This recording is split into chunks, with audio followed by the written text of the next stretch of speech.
Solder may not seem like something that you use every day, but in reality it is. There are hundreds of different solder connections in the computer on your desk or the phone in your hand. Learning how to solder might cut down on some repair bills or even prevent you from replacing something you don't necessarily need to.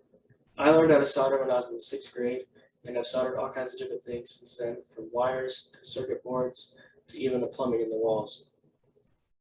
So this speech is going to teach you how to solder two wires together. You're going to start by preparing your materials, prepping the wire, soldering the wire, and then covering the wire. So the first thing you're going to do is gather all your materials. The materials you're going to need are wire cutters, wire strippers, electrical tape, soldering iron, and solder. Now if you don't have a pair of actual wire cutters, you might have a pair of needle nose pliers, which have a wire cutter on the inside of them, and those work just as good as any wire cutters. I use them all the time and I have no problems with it. So once you have all that stuff gathered up, you can move on to prepping the wire. Prepping the wire can be a little tricky sometimes because the wires aren't always labeled with their gauges. And so like I have some 12 gauge speaker wire here. It doesn't have any sort of labels on the wire. It just has the label on the spool. And so if I didn't have the spool, then I'd have no idea what size it is. So yeah, first thing you're going to do when you're prepping the wire is cut away any sharp or frayed ends that might cut or poke you.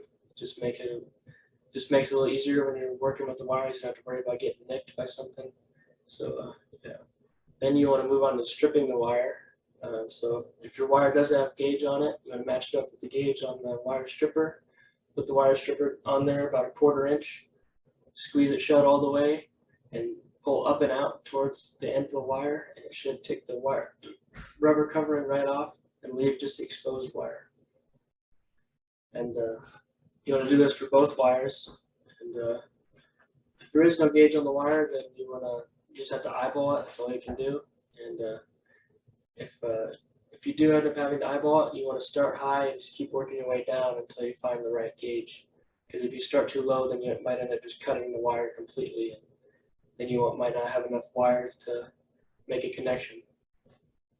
So once you've stripped both the wires, then you want to go to twisting the wires. You want to twist them together as tight as you can.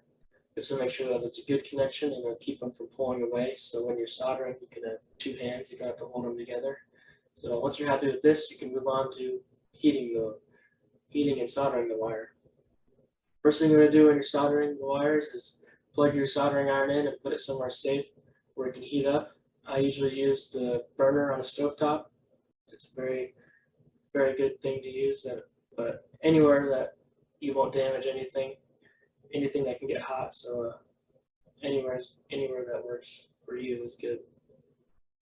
You want to let that heat up for about 2 minutes. Then you'll take it and put pressure on the twisted connection for about 15 to 20 seconds. And then you'll while you're keeping pressure on there, you'll grab your soldering wire and push the end of it onto the connection and just keep feeding it until you think you've melted enough and it looks like it's a good strong connection. And you'll take off your iron, unplug it, put it somewhere safe, and let your wire cool for about 2 minutes. And then if you're happy with that, then you move on to covering the wire.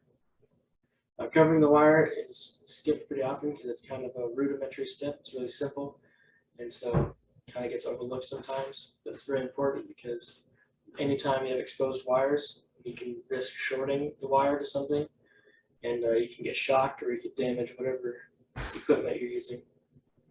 And so the first thing you want to do is you want to take your twisted joint and push it down against one of the wires. You grab your electrical tape and wind it around that real tight. Make sure you cover all of the exposed wire so there's no exposed wires out there at all.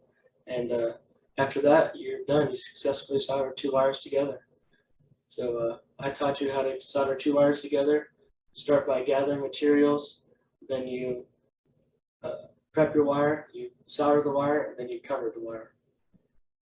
And this can help you because you might not end up having to pay somebody to repair something, or you might not have to replace something that's broken. And I hope I inspired you to maybe take apart that old radio that you have that isn't working, or whatever it may be, and see if it's just some loose connections that you can quickly solder, and maybe it'll start working again. I don't know. Is it Joe Castle? Ben Castle.